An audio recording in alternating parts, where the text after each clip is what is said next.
வணக்கம். பிஎஸ்டி சமையல் today special kesari. Kesari எப்படி செய்கிறதுன்னு இப்போ பார்ப்போம்.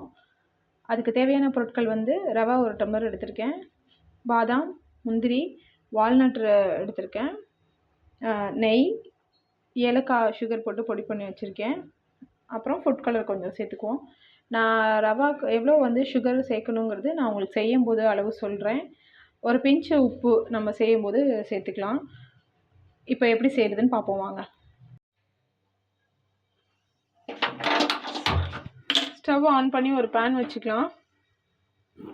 இப்போது இதில் கொஞ்சமாக நெய் சேர்த்துக்கிறேன்.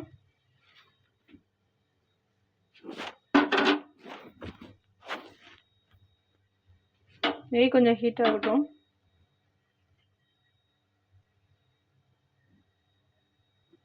இதில் இப்போது பாதாம், முந்திரி, வால்நட் இது 3மே வந்து நான் சாப்பரில் சாப் பண்ணி வச்சுருக்கேன். இப்போ இதில் சேர்த்துக்கலாம்.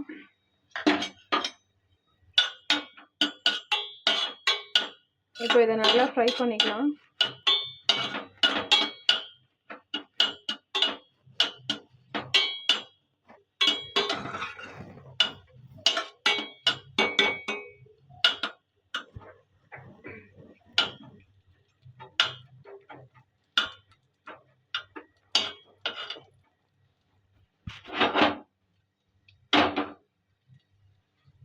நெய்யில் கொஞ்சம் ரோஸ்ட் ஆனோன்னே இதை ஒரு பவுலுக்கு மாற்றிட்டு நெக்ஸ்ட் நம்ம ரவா வறுக்கிறத பார்ப்போம்.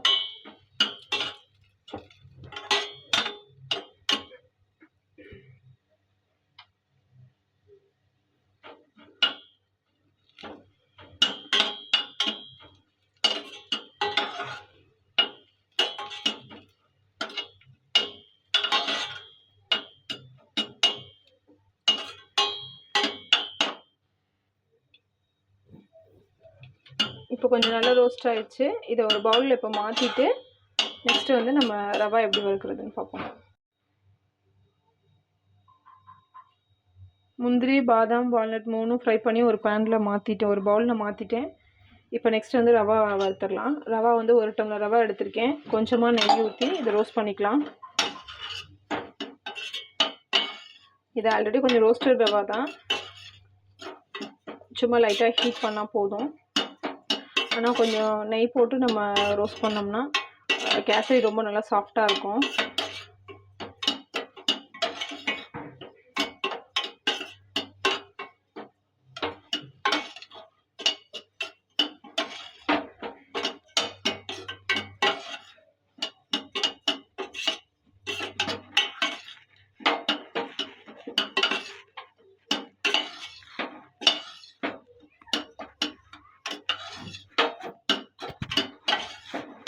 இப்போது ரவா கொஞ்சம் ஹீட் ஆயிடுச்சு.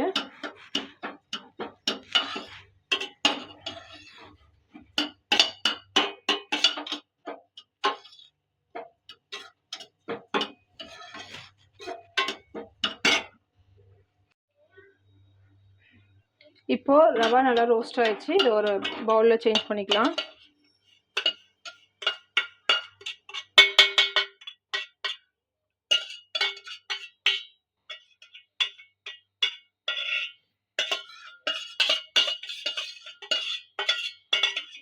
இப்போ இதிலே நம்ம தண்ணி அளந்து ஊற்றிக்கலாம். இப்போ ரவா வந்து ஃப்ரை பண்ணி ஒரு பவுலில் மாற்றியாச்சு. நெக்ஸ்ட்டு வந்து நம்ம தண்ணி எந்த டம்ளரில் ரவா எடுத்தோமோ அதே டம்ளரில் 2 டம்ளர் தண்ணி எடுத்திருக்கோம். ஒரு பிஞ்சளவு உப்பு போட்டுக்கலாம். அப்போ தான் வந்து ரவா ரொம்ப கேசரி டேஸ்ட்டாக இருக்கும். அதனால் ஒரு பிஞ்சளவு உப்பு போட்டிருக்கேன். இப்போ தண்ணி கொதிச்சோன்னா நம்ம ஃபுட் கலர் கொஞ்சம் சேர்த்துக்கலாம்.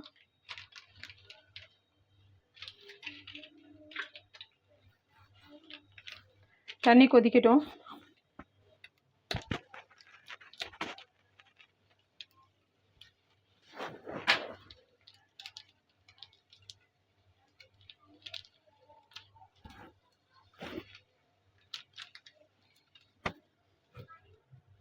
இப்போ தண்ணி நல்லா கொதிச்சிருச்சு.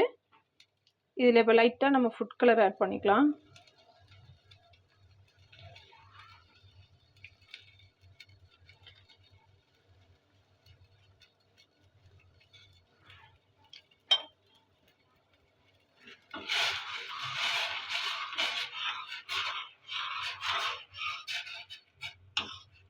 போதும் ஃபுட் கலரு.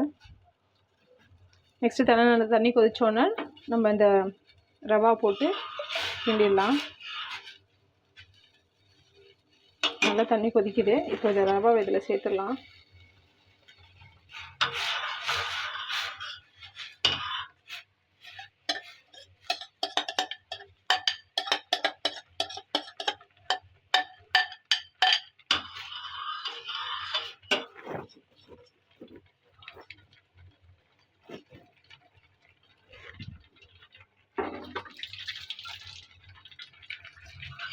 ரவா கொஞ்சம் நல்லா வேகட்டும்.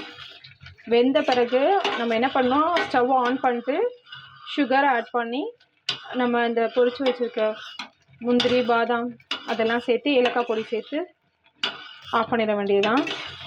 நம்ம ஸ்டவ்வில் ஆனில் வச்சுட்டே நம்ம வந்து சுகர் சேர்க்கக்கூடாது. அப்படி சேர்த்தோம்னா ரொம்ப கெட்டியாக ஆறின பிறகு கெட்டியாக இருக்க மாதிரி இருக்கும். அதனால் நம்ம இப்போ எந்த டம்ளரில் ரவா எடுத்தோமோ அதே டம்ளரில் நான் நிறைய சுகர் எடுத்திருக்கேன்.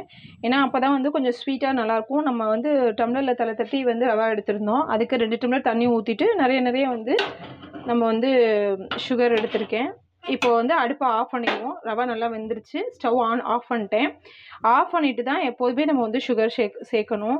அடுப்பை ஆனில் வச்சுட்டே சுகர் சேர்த்தோம் அப்படின்னா கேசரி வந்து ஆறின பிறகு கெட்டியாக இருக்க மாதிரி இருக்கும். இதே நம்ம வந்து அடுப்பை ஆஃப் பண்ணிட்டு நம்ம அதுக்கப்புறமா சுகர் சேர்த்து நம்ம இது பண்ணும்போது கேசரி வந்து சாஃப்டாக இருக்கும். நம்ம கேசரி சூப்பராக இருக்கும். இப்போ இதை நான் மிக்ஸ் பண்ணிட்டு உங்களுக்கு காமிக்கிறேன். இப்போ கேசரி வந்து நான் வந்து ஸ்டவ் ஆன் பண்ணி நான் செய்யவே இல்லை. நான் ரவா வெந்த உடனே அடுப்பை ஆஃப் பண்ணிட்டேன். ஆஃப் பண்ணிட்டு ரவா போட்டு நல்லா மிக்ஸ் பண்ணியிருக்கேன். அடுப்பை ஆன் பண்ணவே இல்லை. நம்ம எப்போதுமே ரவா வெந்துருச்சுன்னா அடுப்பை ஆஃப் பண்ணிட வேண்டியதான். அதுக்கப்புறம் நம்ம அடுப்புலவே வைக்கவே கூடாது. இப்போது இதில் ஃப்ரை பண்ணதை இதில் ஆட் பண்ணிக்கலாம்.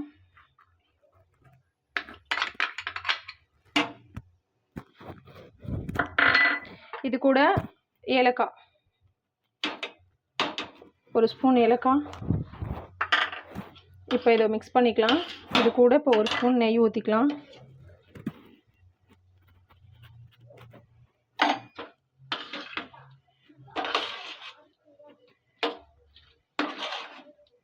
கேசரி வந்து எப்போதுமே வந்து ஸ்டவ்வில் வச்சு நீங்கள் சுகர் போட்டிங்கன்னா ரொம்ப கெட்டியாக இருக்க மாதிரி இருக்கும். நான் வந்து ஸ்டவ் ஆஃப் பண்ணிட்டு தான் சுகர் போட்டேன்.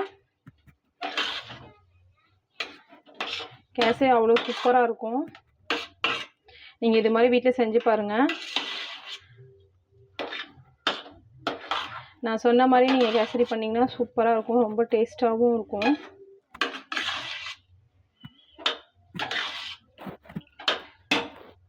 லைக் பண்ணுங்கள், ஷேர் பண்ணுங்கள், சப்ஸ்கிரைப் பண்ணுங்கள். தேங்க்யூ. இப்போ பாருங்கள் கேசரி எவ்வளோ ஒட்டாமல் எவ்வளோ சாஃப்டாக சூப்பராக வந்திருக்குன்னு. இந்த மாதிரி வரணும் கேசரி. இது வந்து லாஸ்ட் வரைக்குமே அப்படியே பொலன்னு கேசரி சூப்பராக இருக்கும். நான் அதனால தான் ஸ்டவ் ஆஃப் பண்ணிவிட்டு சுகர் போடுங்கன்னு சொல்கிறேன். நீங்கள் வீட்டில் ட்ரை பண்ணி பாருங்கள். கண்டிப்பாக கேசரி ரெடி ஆயிடுச்சு. நீங்கள் வீட்டில் செஞ்சு பாருங்கள். நான் ஏன் வந்து இந்த கேசரி வந்து உங்களுக்கு செஞ்சு காமிச்சேன். எல்லாருமே வீட்டில் பண்ணுவீங்க கேசரி. நான் ஏன் உங்களுக்கு கேசரி செஞ்சு காமிச்சேன்னா, நிறைய பேர் ஸ்டவ் ஆனில் வச்சு சுகர் போட்டு பண்ணுவீங்க. அது வந்து ஆறிடுச்சுன்னா அந்த சுகர் வந்து கெட்டியாகும் போது உங்களுக்கு கேசரி கெட்டியாக இருக்கும். இதை நீங்கள் ஸ்டவ் ஆஃப் பண்ணிவிட்டு நீங்கள் வந்து ரவா வெந்த பிறகு சுகர் போட்டிங்கன்னா உங்களுக்கு கேசரி வந்து லாஸ்ட் வரைக்குமே சாஃப்டாக இருக்கும். சூப்பராக இருக்கும் கேசரி. நீங்கள் வீட்டில் செஞ்சு பார்த்துட்டு எனக்கு சொல்லுங்கள், கமெண்ட் பண்ணுங்கள். தேங்க்யூ.